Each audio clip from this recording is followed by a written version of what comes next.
All right, guys, run the North with Jason and Will. Wildcard weekend is over. What a doozy it was. We have one NFC North team left standing. It's not the Vikings. It's not the Packers. It's the Lions. Honestly, if they played this weekend, they probably would have lost just to make it hilarious. But it was a rough weekend as a Vikings fan. Jason, ask me anything.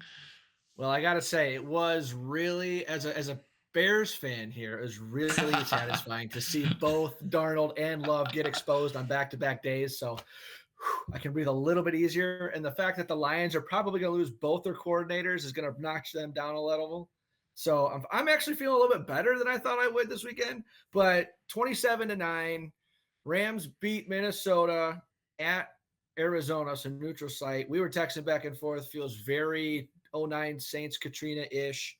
We're going to talk What do you game mean first. by that? What do you mean by that? What was the theory?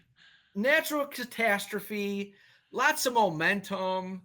Not sure who really like the better team is, but the better chest, and just like once momentum was achieved, we'll get in this as we talk more about the game. It's got that kind of background hype. Like The NFL loves a good narrative. The NFL loves a good narrative. And if your city's burned into the ground, I mean, they talked about LA burned into the ground for like 50 out of the 60 minutes before that game started. And I knew the Vikings were in trouble. What I text you before the game started, what I tell you the final score was going to be? 33-6 after I so generously said 26-24 Rams. You said 33-6 Rams. I'm like, the fuck? When the Vikings were favored by 2 points by Vegas. I saw it coming from a mile away. We are the small market sacrificial goat to the NFL when they need a good narrative. Oh no, here we go again now, Herb. That being said, I will say, I don't think it's on the refs. It wasn't on the refs, was it? There are some close calls, couple bounces that didn't go our way, but like, let's be honest, it wasn't on the refs. And I'm going to get into my rant right here.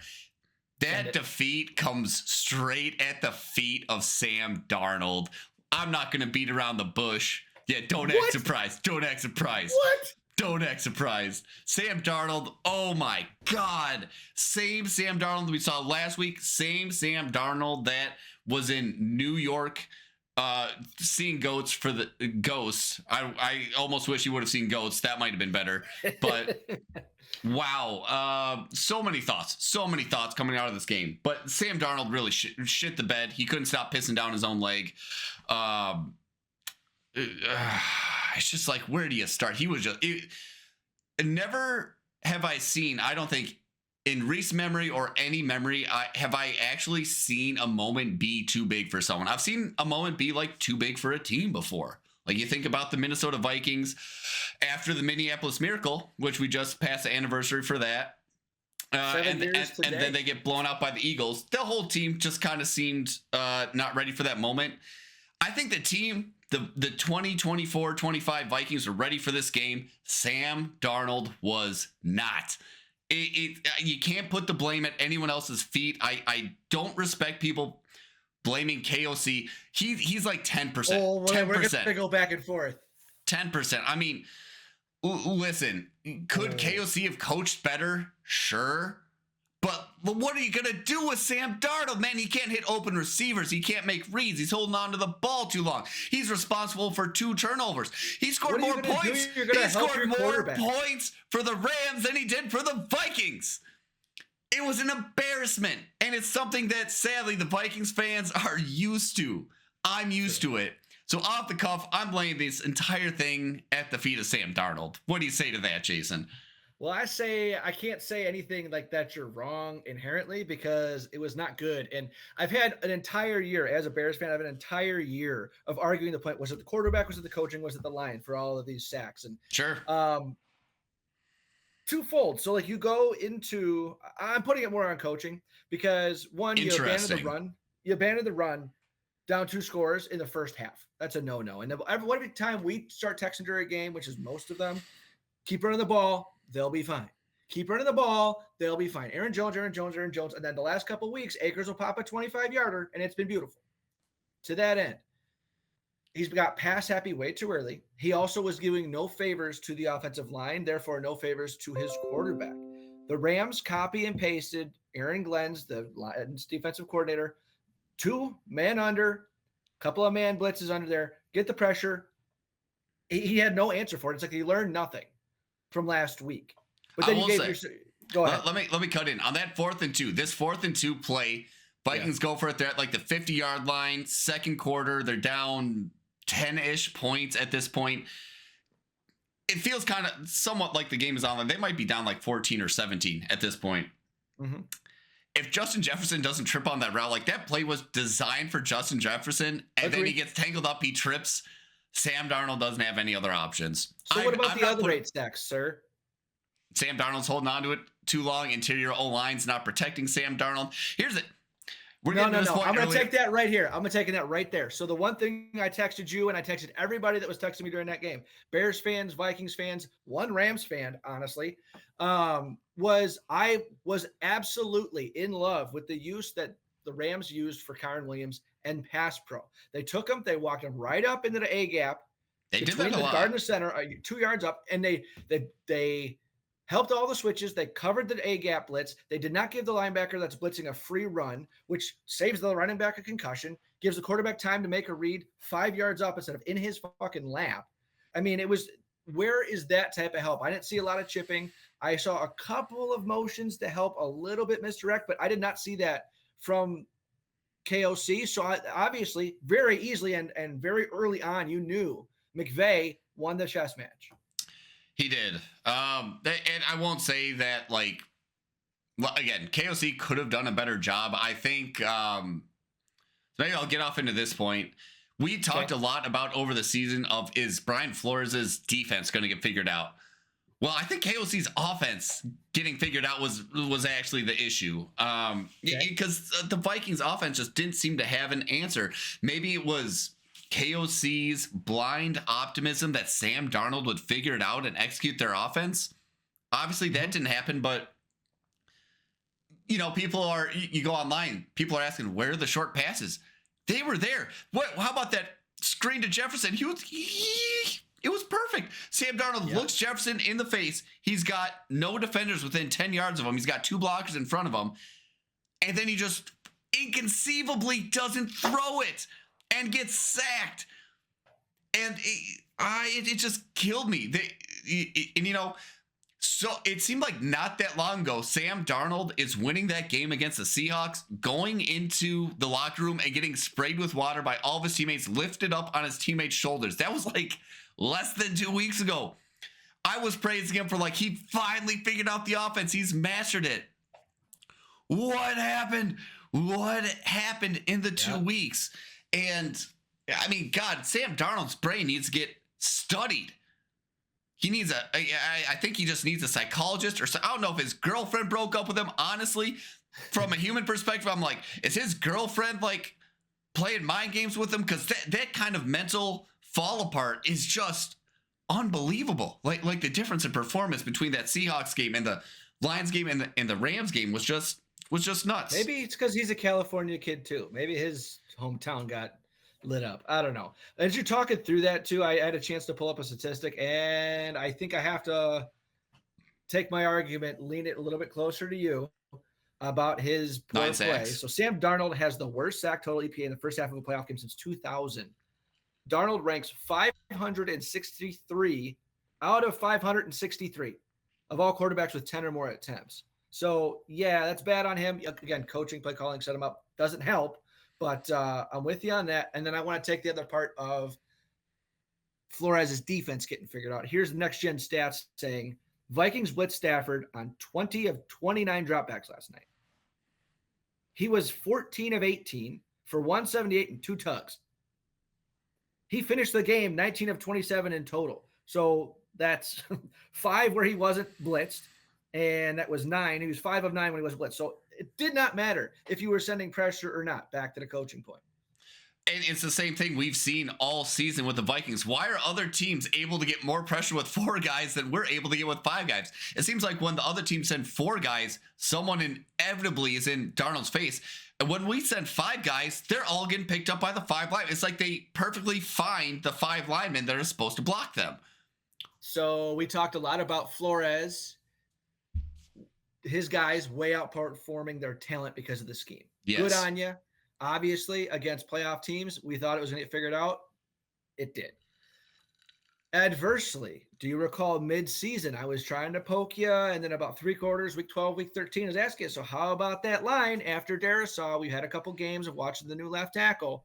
Even O'Neal seemed to struggle, your right tackle. Yeah, the interior, Bradbury went on for a couple of rides. Jared Verse, the rookie, power moves, took guys for a ride all day. So now going into the offseason, where do you feel about your offensive line now? You can't assume Darisaw is going to be 100% healthy.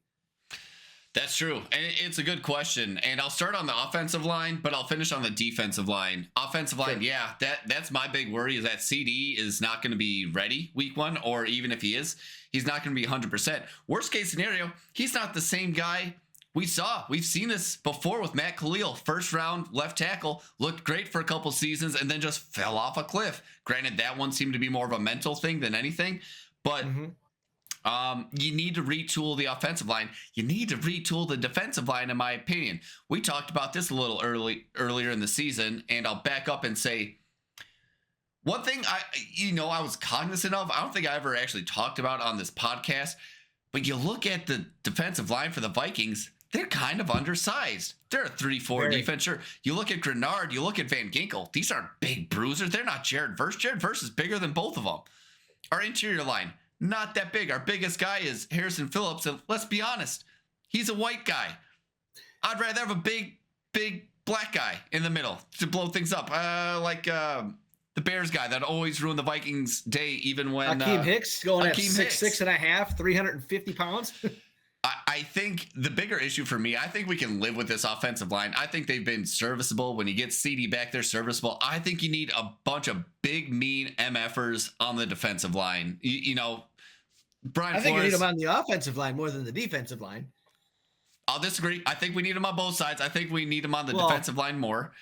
In a perfect world, but you guys have only 4 picks, and you're at the end of the first round. You're trading that back, so you're not going to get a primo. You're going to have to win it in the aggregate. Let's talk about – we also have a lot of money in free agency, but true.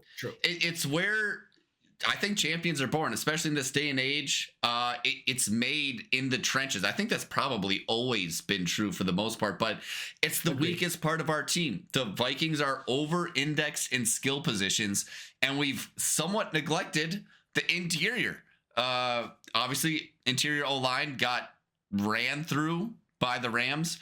Our defensive line couldn't generate pressure. Even when we did, Matt Stafford's a wily vet that knows how to throw out of it. And those issues just reared their heads. We were able to, kind of scheme around it or play around it in the regular season when we're not playing teams that are as good. When you get to the playoffs, your weaknesses are going to get exploited. And to your point, that the coaching staff got exposed a little bit there for not being adaptable.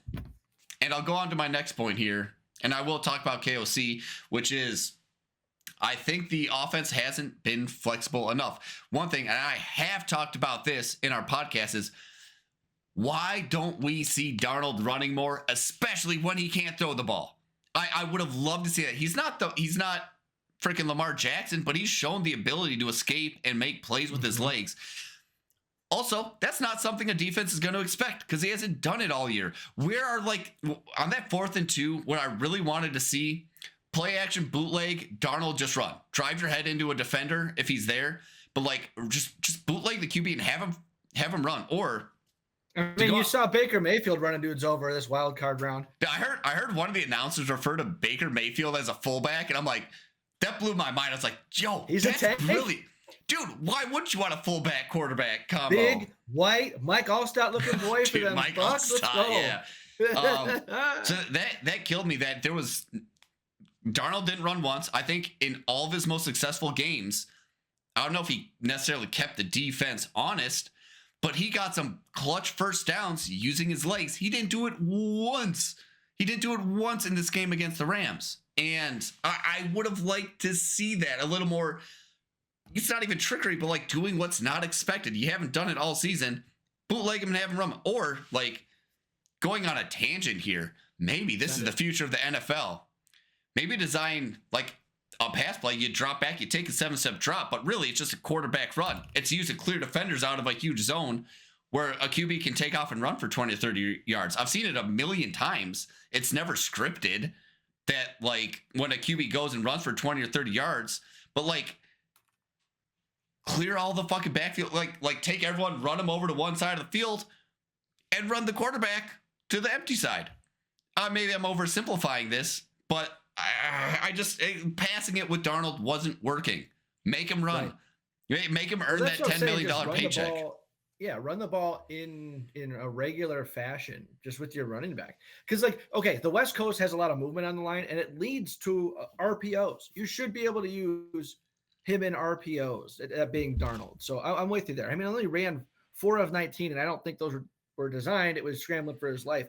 Adversely, he had 10 sacks, 9 sacks. They lost 95 yards, dude.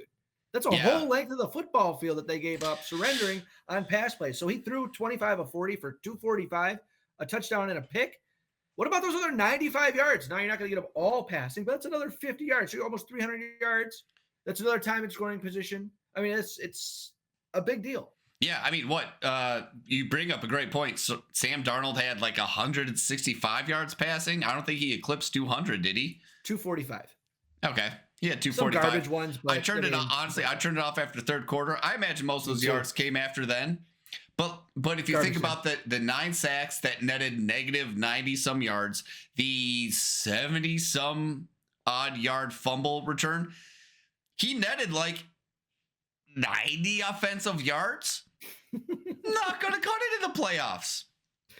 Agreed. And I will say, I would be remiss to not call out like how a few things, small things, didn't go our way. That the incomplete pass from Matt Stafford, that when it happened in real time, I jumped off the couch and said, "Let's go, touchdown." You sent me the clip from the Manning cast with Bill Belichick. They both said, "That's a fumble, touchdown." Then they replayed it. Eli and Payton went, "That's not a throw. That's not a throw." Bill Belichick was like, "Well, the referees don't have a call on this. That came from New York." And you can yell at the refs all you want. New York's not gonna hear it. Right. I'm a big conspiracy theorist. I don't think this was an LA Fires thing. In my heart of hearts, I know by the letter of the law that that's a throw. He flicked it. Puka Nacua was close on a wide receiver screen, I assume was a designation of that play. But goddamn, that doesn't feel like the fucking spirit of the rule. His head is in his fucking crotch. He's not, he can't see it. He's getting tackled and he tosses it away. That shouldn't be a goddamn incomplete pass. At the very least, that should be what do you got? Intentional grounding. I thought, honestly, as it was happening, the guy on his back was going for a ride. I said in the grasp, and Kelsey's like, "What's that?" It's like, well, forward momentum, protecting an old quarterback. Like, I thought for sure they just call it dead. Now, I'm a fan of let the play out. Yeah. Don't blow a whistle. If it looks like a turnover, absolutely, you know, an automatic thing. I know you have, beyond a proof of doubt to overturn it. I know it gets a little tricky, but like, let those things play out, and then as a ref, know you have replay. Yeah, that kills me because I've seen that a ton. Not just this year, I'd rather but many them call years. the pick. I'd rather them call the turnover. I'd rather them call it a touchdown and then reverse it than not. However, instances like this, especially a team reeling for momentum, that killed them. Like, that was the nail in the coffin. They needed it. Let's go. We're back. It's 17-3 now. And what was that, like a minute into the second quarter? And that did feel like a nail in the coffin. It might have been 10 up. It might have been 10 up had they. Yeah, because it made it 10-10. It made it 10-10 when they scored it, and then they took it away. But then, like, from there, it was just, and then all momentum was gone. They just, you in typical Minnesota fashion, you just knew they weren't getting it back. Yeah. Yeah, that was, I think, the most pivotal moment of the entire game, like just momentum wise, because they never regained momentum after that point. I'm trying to think. I mean, the 4th and 2 non-conversion pretty much was a story of the game. Like, the Vikings Did you hear PA's call on that one? He's holding the ball too long. Like, in the middle of his call. I was like, oh shit, dude. Yeah, it was painful. Let's talk about Sam Darnold and his future on the Vikings. Is there one? Recency bias? We talked about recency bias last week. You know, the week before that, everyone was like, "You gotta lock him up." Look how league, man. Look how well he ran the offense when the communications went out against the Seahawks, and then you have that game against the Lions, and then you have this game. I think, which were the same game again, copy paste. You didn't learn a damn thing from last week.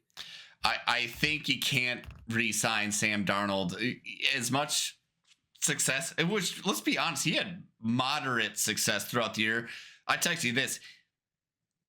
Here's a take. The fact that we made it to 14-3 this year, it's like after this game, it's like, how did we get to 14 wins? And it's because Sam was not just being carried by the defense. And again, I'll throw my support beyond Kevin O'Connell. I think he was being supported by the defense and Kevin O'Connell. You've seen the success Kevin O'Connell's gotten out of guys like Josh Dobbs on his first week on the team.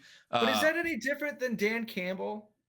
What do you mean? Putting faith and trust in the Goff. Goff was nothing when he got there. He was middling at best.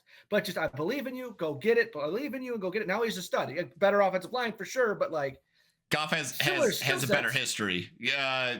But like not really, because like he went to a Super Bowl, but that was an elite defense. True. And he was a game manager at best with Todd Gurley and Brandon Cooks. Andrew Whitworth, like they had studs there, and then on defense they had Aaron Donald. They had several good outside pass rushers. Jalen Ramsey, what's his name? Eric Weddle was still playing. Like you had talent everywhere. Still, you didn't see Goff collapse. He might not have won the game for the team. True. The defense won the game, but you didn't see Jared Goff collapse in such a sensational fashion that you saw Sam Darnold collapse in. Yeah. And I think he showed an innate trait within him that I don't think is going to be worth anyone's time to correct. I think, especially given that we have JJ McCarthy. Maybe if we don't have JJ McCarthy, you re-sign him. But like, I think you can't tell me the Giants, who lost their draft position, they're not going to sign him to a 3-year, $100 million deal. Dayball is going to play with it. I can do it. It's a bridge cap because I'm not going to be able to draft somebody in the first 3 rounds because there's nobody. The Raiders are fucked out of a draft pick 2 for a quarterback. I hope another team picks him up. They'll do it. I would say the nail in KOC's coffin is going to be if he fights for Sam Darnold to stay on the team. Like okay, best case scenario, you run it back. Maybe he proves everyone wrong, but like after that performance, I think you got to give the keys to JJ McCarthy. We drafted him for a reason. Even let's talk to the McCarthy thing quick. Let's talk to the McCarthy thing quick. Okay, he looked tiny and had a little bit of a hobble last week. I saw that. I had to go look at it because I didn't see him last week, and then I googled it and I was like, "Ooh, he does look like me." He looks like me, a digital marketer. Yeah, yeah. Like he sits at a desk all day. And he looks like he's 6'2", maybe a $185, soaking wet. Like he does. To be fair, he still looks thicker than like Jaden Daniels, and Jaden Daniels is doing fine. Fine. Duder played at LSU and Arizona State before that. The point to me saying that is JJ has never been relied upon to throw the ball. He played for Michigan, run first, run second, run third, and then maybe throw it if you need to. I mean, there's so many games, 15 or less pass attempts. There was a game he did not throw the ball in the second half in college. So now you're going to take that off a double knee surgery in the morning or this last offseason, which again, meniscus. But again, we're how many weeks now? We're how many months post-op for a meniscus, not a ligament, just the cartilage. You know what the difference is between JJ McCarthy and Sam Darnold? 8 years in the contract. JJ McCarthy won a national championship. Oh, come on. But that feeds right into my point. He wasn't the one that was asked to win the game. He wins weighty downs. But here's the thing. This why KOC loved him. He said, yeah, there's not a lot of tape on him. But where he was really good, where he exceeded everyone else in his draft class, was third downs and like need to have it plays. When they needed to throw it, he did better than everyone else in the every other quarterback in the NCAA. That's why the Vikings fans are huffing that freaking copium, because they're like, he's a guy that's got that it factor that can get it done when we need it, which is like the exact antithesis of what we saw from Sam Darnold. Fair enough. And don't forget, I am pro JJ. I want it to work. Went to the same high school. He played with my brother, like all those cool things. Right. We just got a long fucking way to go, or a longer way to go than we thought. And then having him be so skinny has got me concerned Honestly, to keep Jason. an eye out. Not Honestly, freaking out, but Jason. like, are you really going to want to put the franchise on that, knowing you have a stopgap? Honestly, Jason, get rid of Sam Darnold. If JJ's not ready, throw Daniel Jones in there. Screw it. Oh. I'm ready. I'm ready for it. I'm ready for it. So then we need to put all of the respect back on KOC's name if Daniel Jones can replicate this.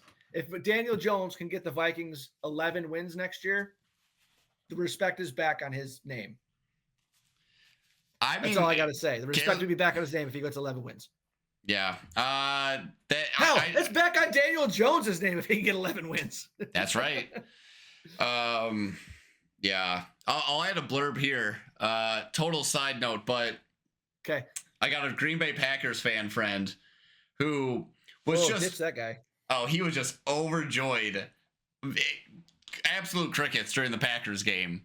Of course. He loved talking about it. He watched the entire Vikings game. I didn't even watch the entire Vikings game, but I call it Vikings loss porn because that must have been what it was for the Green Bay Packers fans, just to sit and go like, well, we lost, but at least those shitty Vikings fans also had a really bad game. They were even a worse loss than us, which I thought was kind of funny. I was like, dude, I didn't even watch this game. I turned that game off. Let me add him, dude. I got some shit to say to him. Bears are the only team that are 1-0 this year. Okay. Wait, Bears Packers are the only team that are 1-0? What do you mean? In the division. Packers 0-2. They lost 18 to the Bears, and they lost their playoff game. You guys lost week 18. Oh, I guess Detroit. We're tied with Detroit for 1-0. And then you guys lost to Detroit and then lost your playoff game. So how does that make you feel? We're 1-0. You're 0-2 this year. We have the same amount of playoff wins as you do, too, this year. And the Packers. Yeah. I mean, listen, I'll say this. This is my takeaway from the season. Okay. We got 14 wins dicking around with Sam Darnold on a rebuilding year. Hell, I'll take it. I'll take it. That was fun. I was upset at the playoff games. I slept. I woke up. I was like, you know what? 14 wins with Sam Darnold. What are you going to say? We got bounced from the playoffs. Everyone saw it coming anyway. You are a Minnesotan. Yuck, dude. Okay, so then let's flip that there. Let's talk the season real quick. You went 14-3 regular season, 0-1, so 14-4 on the year. You lost 4 games all season in 18 weeks to 2 teams. 2 of them were your division foe, Detroit. They kicked the shit out of you both games. The scoreboard didn't show it on the first one, but they beat you up so bad that you lost the next week to the Rams, and then you lost the Rams again. Does that mean a familiarity? Does that really mean a lack of playing chess, a lack of grit? What is that? Like those games weren't close. Yeah. When looking back on it. So what's the missing thing? The missing thing is the trenches. That's pretty much it. You could maybe say quarterback, talent, disparity. Jared Goff just seemed seasoned and knew how to handle all the blitzes we were throwing at him. Okay. Here's the thing. 4th and 2. Okay. 4th and 2 in this game against the Rams, right? Vikings get sacked. What happens if the Lions are in that situation, as they have been many times this year? They run it down your throat because they have the line that can just run it down your throat and you can't stop them. It's a trenches thing. And I'll say that the coaching point there has not been this year. It's been the whole Campbell experience. I really believe, my brother was making this point to me and I echo it.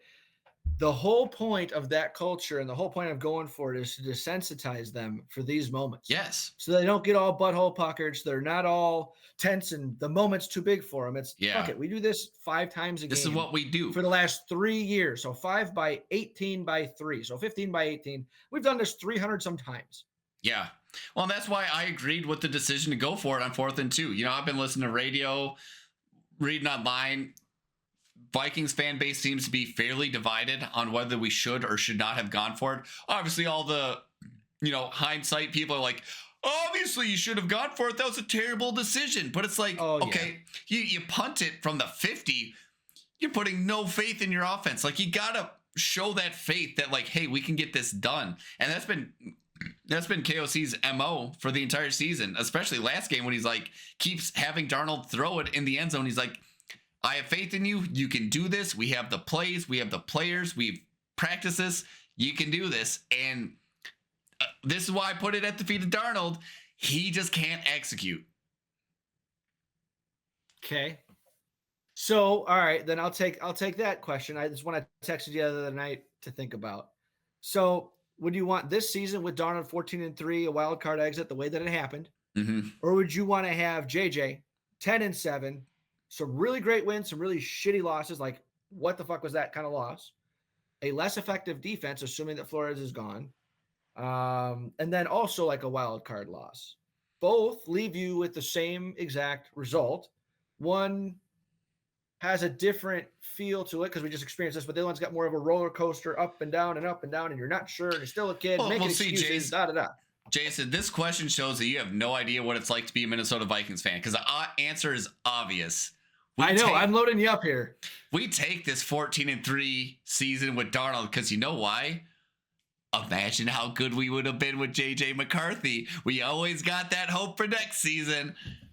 Easy answer. Well, that's exactly what I thought I teed you up for, taking JJ. 10-7, same wild card result. Oh, well, we got some experience. Oh, we got a playoff game under his belt. Oh, if he was 10-7 his first year playing, how would he be in his second year? You can only imagine. No, that's not how our mind works. Our mind is always like imagine how good we'll be next year. Yeah. All right. So I'll give you a little bit of a curveball there, but I'll take this season. Again, dicking around with Sam Darnold in a rebuilding year where we have $1 billion in cap. Yeah, I'll take it. 2024, dicking around with Darnold. Very dicking nice. around with Darnold. So do you have a 3-word for the game? And then ultimately, once we talk through that, a 3-word for the Vikings season? Yeah, I have a 3-word for the game. I had a 3-word for the season. I forgot it. I'll start with a 3-word for the game, which is Jesus fucking Christ. Just terrible. Hallelujah. Just terrible. I mean, I don't know what else you can say about that game besides Jesus fucking Christ. What the fuck is happening here? What just happened? I used that a lot this year for sure. Yeah. Or a very close variant.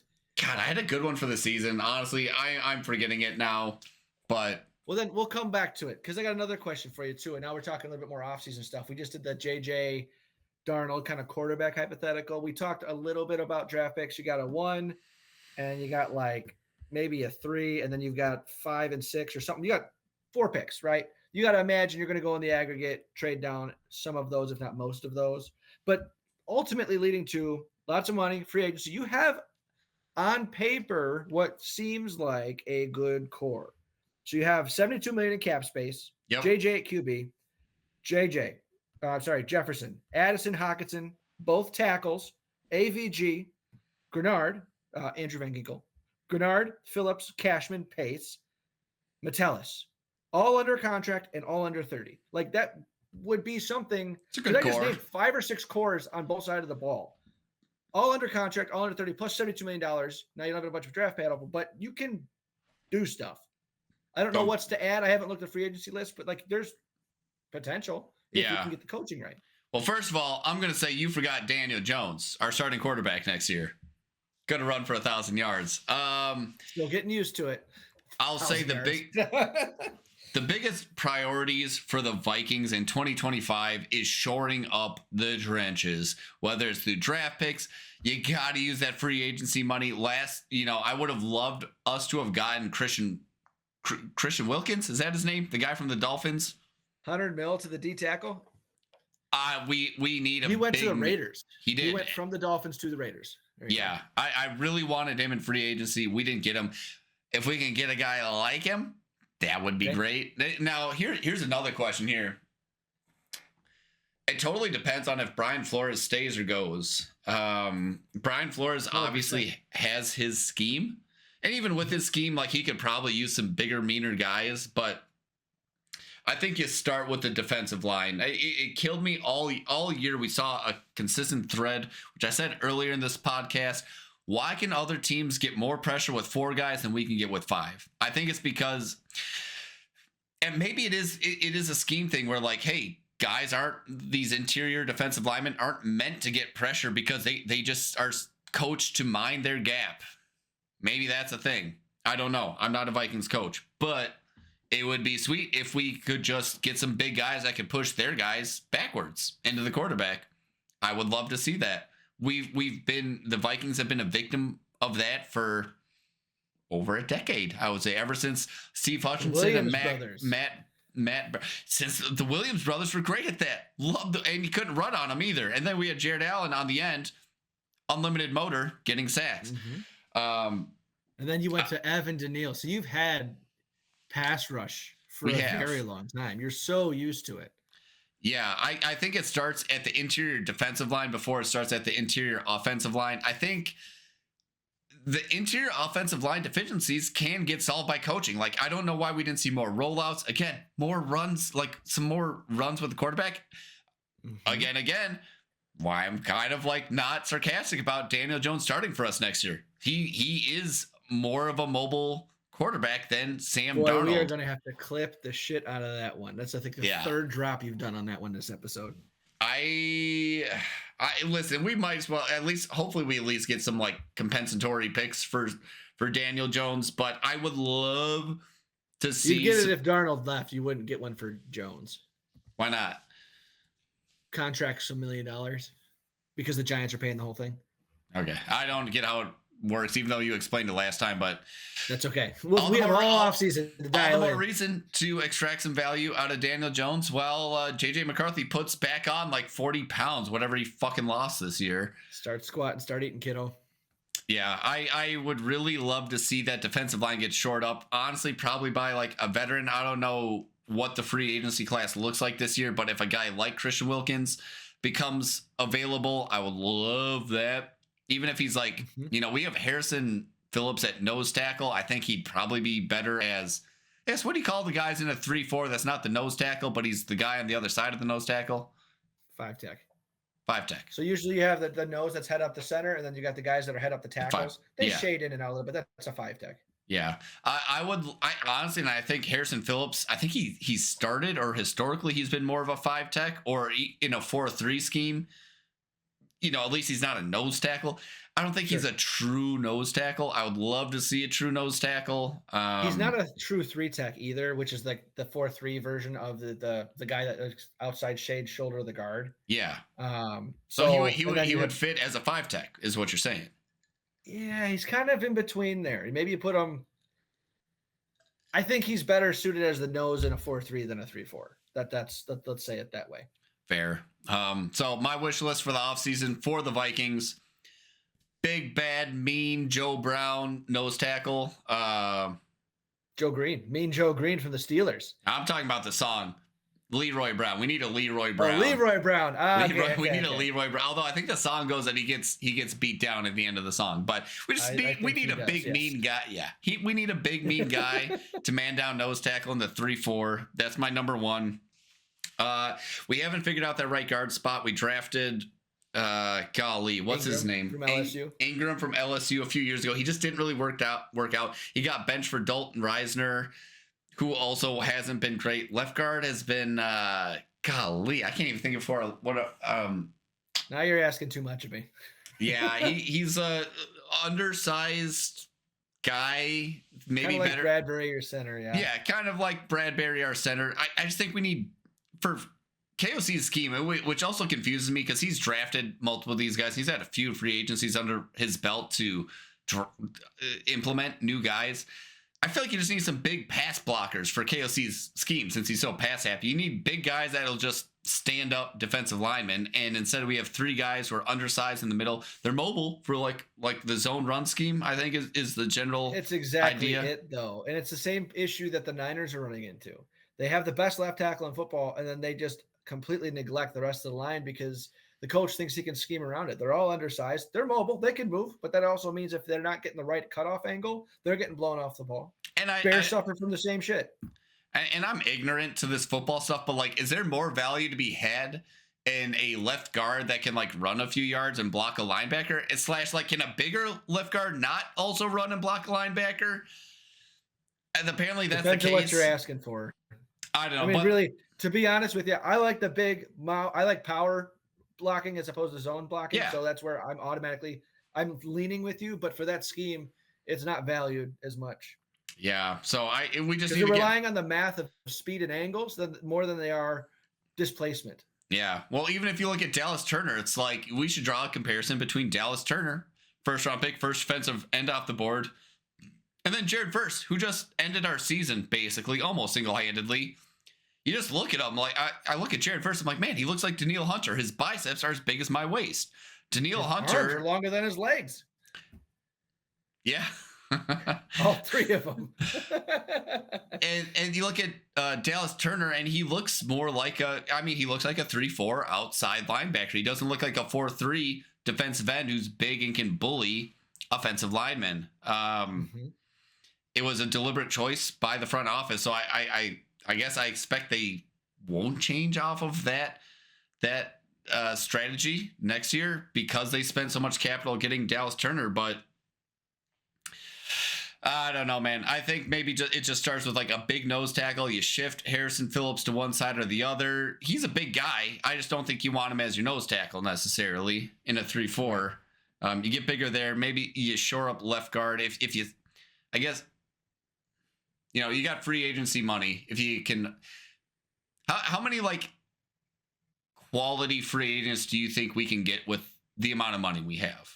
If it all went to the defense, like 3 guys or 2 guys. What do you define as quality? As a starter, as a Pro Bowler, because think of it this way, the fact that you guys have Grenard and Van Ginkel going to Pro Bowl is fucking wild. Okay, you don't think about it. You don't sign a guy free agent, and he's not going to be the answer. They should be supplementing your identity as a team, because why is that person hitting free agency? It's because the dollar value that they're looking for doesn't match their production, and you're always going to overpay the team. Yeah. Every single team wants to draft and keep their guys. If this guy's not on the team that drafted him or not on the team he's been playing for and wants to get paid, it's because the team that knows him the best, that's been in his building, he's been in their building, he doesn't provide that value for them. Yep. So you just think that you're going to, like, the ego of coaches is every coach thinks, my system will help him. I can coach him up and get him better. More often than not, wrong. More often than not, the teams that spend the most in free agency don't perform. The teams that draft the best are the ones that perform. They get quality. They get their type of player. They get their money under control because you're on rookie contracts. That's all quality. Like, you can take an entire episode and just talk about the Rams. Coach McVay became the coach there in 2017. This year, the 2024 draft was his first round pick. Yeah. So he sent all of them away for Goff. They traded for Brandon Cooks. They traded for, what's his name? Jalen Ramsey and several others where they just fuck them picks was the mantra, and it won him a Super Bowl. Yeah. But they've been able to turn over. Nakua, 5th rounder. Cooper Kupp was not a first round pick. You can go through most of the defense. I've still never heard of them. 5, 6, 7 round picks. And they killed the Vikings. And they can still fuck the Vikings up. So I asked you, like, how many quality free agents we can get, because it occurred to me when I was like, I want a nose tackle. I want like a left guard, maybe a right guard, just any guard. But then I'm also realizing think of the value of the position. Most positions are the premiums: corner, receiver, quarterback, pass rusher. Everyone else is going to be a starting guard. If he's top of the line, starting interior tackle, top of the line, is going to be $20 million. Well, linebacker, 15, maybe, if he's the best, right? So you can probably get a couple of fill guys between 5 and 10. So you're not going to spend all 72. You need to save usually like 15 for the draft class and another 15, like 10 for the year. So cut that 72 down to like 50, and then we can and then we can talk. Well, because the other thing that occurred to me as I was speaking this out loud is I'm completely neglecting can you guess what I'm going to say? What position group? Well, you're going to say DB and corner because that's what we talked about CBs. Last week. Absolutely, because Stephon Gilmore was a mercenary. Shaq Griffin was a mercenary. No good corners leave before their second contract. You're going to be doing the same bargain bin thing unless you draft one. And I'm also thinking, like, I think what would really help Brian Flores' defensive scheme is having corners that, like, you can press with and be physical and athletic with at the line. Because when we were getting carved up, it's when we're in zone. It's when we're getting carved up. If we can just press with a couple of these cornerbacks, like, I'm thinking back to glory days of Xavier Rhodes. Give me like a Xavier Rhodes and Antoine Winfield, we probably win the goddamn Super Bowl. Because the zone scheme was just completely getting carved up by the Rams and the Lions. So now I'm thinking hard. I'm like, oh man, do we want a left guard or do we want like? Is that the noise that I hear? You thinking hard? That's the noise. You hear those fans whirring? Those are the two brain cells that I have yet Fighting remaining. each other. No, they're like, wait a second, but D-line quarterback, D-line quarterback, Yeah, Daniel Jones. And this was a particularly brutal year for our cornerbacks because what we had, Kyrie Jackson. Kyrie Jackson passed. We drafted him in the 3rd round. He looked great. He passed. We had the rookie from the year before who like tore his ACL in camp. His name Mekhi Blackman. He looked great his rookie year, like really good, really promising.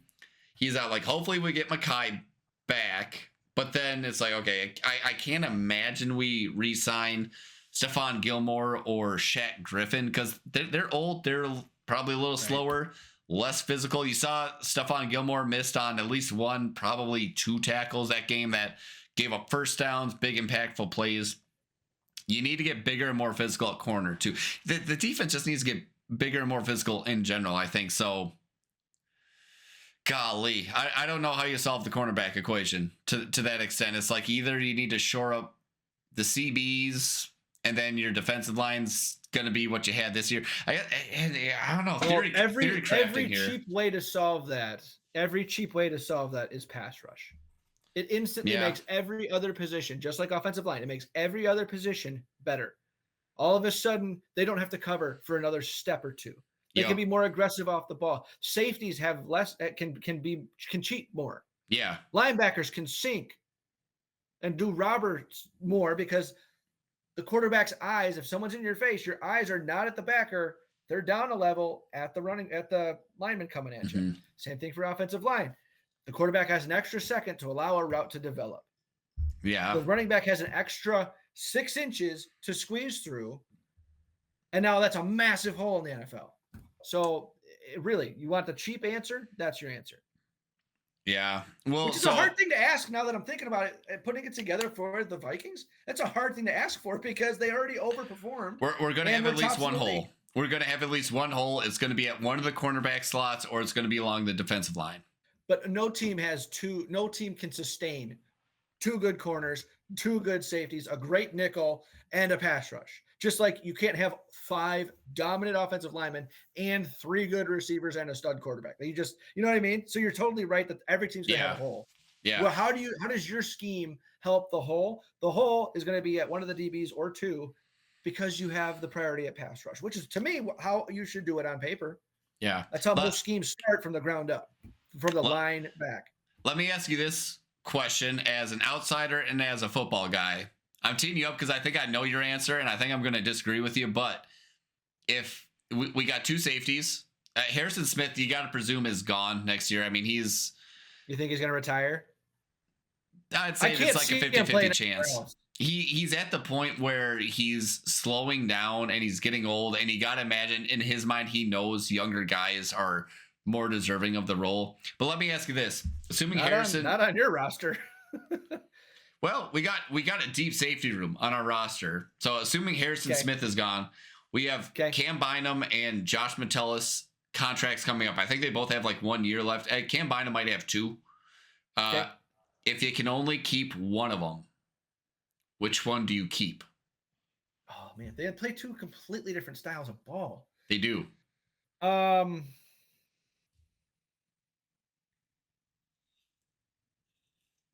keeping Metellus because the alley defender is way harder to like prototype than a free safety.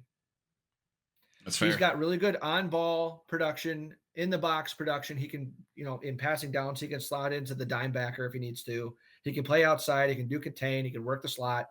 He's done a lot of good robber stuff. I know Bynum has a good nose for the ball, but that body type, that skill set, and that speed is more common, I think, than the hybrid type that Metellus is. That's fair. And you sold me on your answer a little bit there, but my gut reaction Is that what you thought I would say? that is what I thought. I know you love 44. You love 44. Yeah, I do. You call him out like every game. Yeah. My gut is leaning more towards Cam Bynum as an untrained eye, and just like he makes more splash plays. And I just see 44 getting beat in coverage more often. Like he's on a guy, he makes the tackle after the catch is made.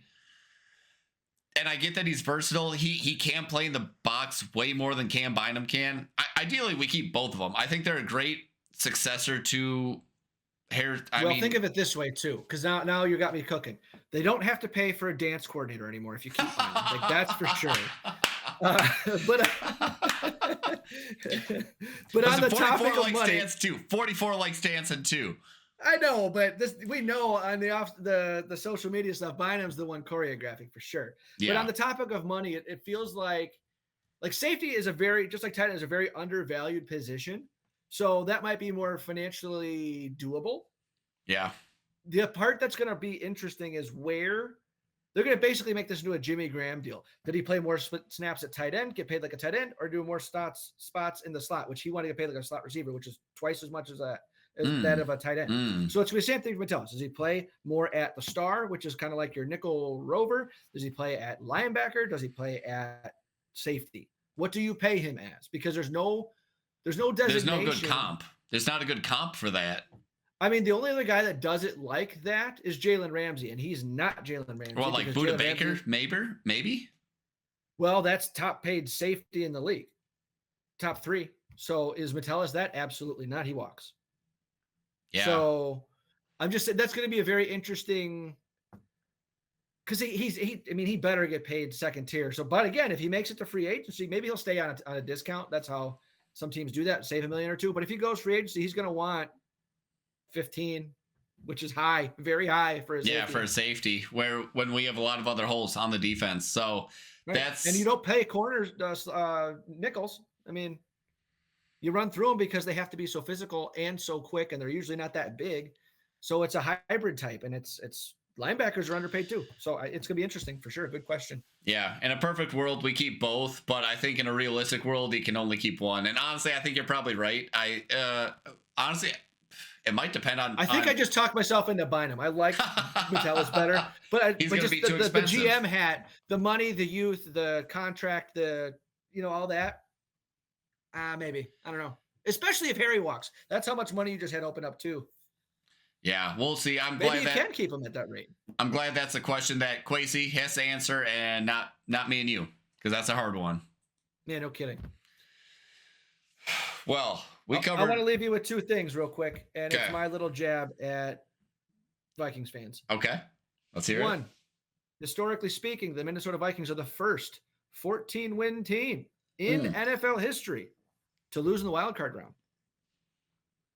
To follow that up, the Vikings have the most playoff appearances of 32 without a Super Bowl in NFL history. Yes. And what is your question? You guys are in the record books. How do we feel about those records? Okay. I think one of those tweets. I want to see if you answer this properly because there's a right answer. Well, I was going to see if you're going to ask the question properly, which is those 2 statements, and then are the Vikings the most unlucky franchise ever? Which my answer would be, yeah. To which my answer would be, we didn't need either of those things to happen to be the unluckiest franchise in sports. Like we erase this season from the record books. We're still the most unlucky, unfortunate franchise, I think, across the major 4. And how does that make you feel? As a Vikings fan, completely neutral. I'm used to it. I don't let it get me down. That was the answer I was expecting. The most Minnesotan answer around. Yeah, it's truly gotten to the point. And I'll say this, I'm 32 or something in April. I forget how old I am. There was a time in my 20s when I would talk the talk, but I wouldn't necessarily walk the walk. What I mean by that is I'd say, it's the Vikings. I don't let it get me down, but it would get me down. It really would for like a week. After the Minneapolis Miracle, I was depressed. After the Blair Walsh missed field goal against Seattle, I was depressed. I'm officially at the point where I'm like, this shit don't bother me anymore. I don't care. I like dicking around with Sam Darnold for 14 wins. It don't bother me anymore, Jason. This is the Bottle it up. Vikings way. You're invulnerable. I have an impenetrable armor of 32 years of Minnesota fandom. No Minnesota sports team, save for the Lynx, has won a championship since I was alive. I'm just fucking used to it, man. Oh yeah, because you missed the Twins one, huh? In 90. I was just after it. Yeah. 91 they won was the last time Minnesota has had a championship in the Major Four. Which, man, what's it gonna take? We're negative temperatures today. What's it gonna take to defrost that cold, frozen heart of yours in Minnesota sports? Well, is it gonna take a championship? Is it gonna take the next coming of who? What? No, you bring up a good point. I have studied Minnesota sports for my entire life. I truly think these winters make it so that like we'll just never win. I think there's like just a serotonin drop when the temperature goes to 3 degrees. Depression, baby. I think it'll prevent any team from winning a championship. I just think that they do not have the necessary serotonin and dopamine to ever win a championship. I just think that's what it is. Well, you just blew a hole in everybody that's like, well, it makes you tougher. And hockey plays indoors and basketball plays indoors. Nah, not with this soft-ass generation. It's just going to make them sulk and not play as good. Okay. All right, we're gonna have to ponder that one this offseason because that's Sam Darnold has some seasonal affective disorder for sure. Fair enough. Well, golly, we covered a lot of ground here. Fantasy's over, Pick'ems is over, NFC North is. Yeah, I will say it would be the funniest thing ever if the Lions lost. That would be pretty freaking hilarious.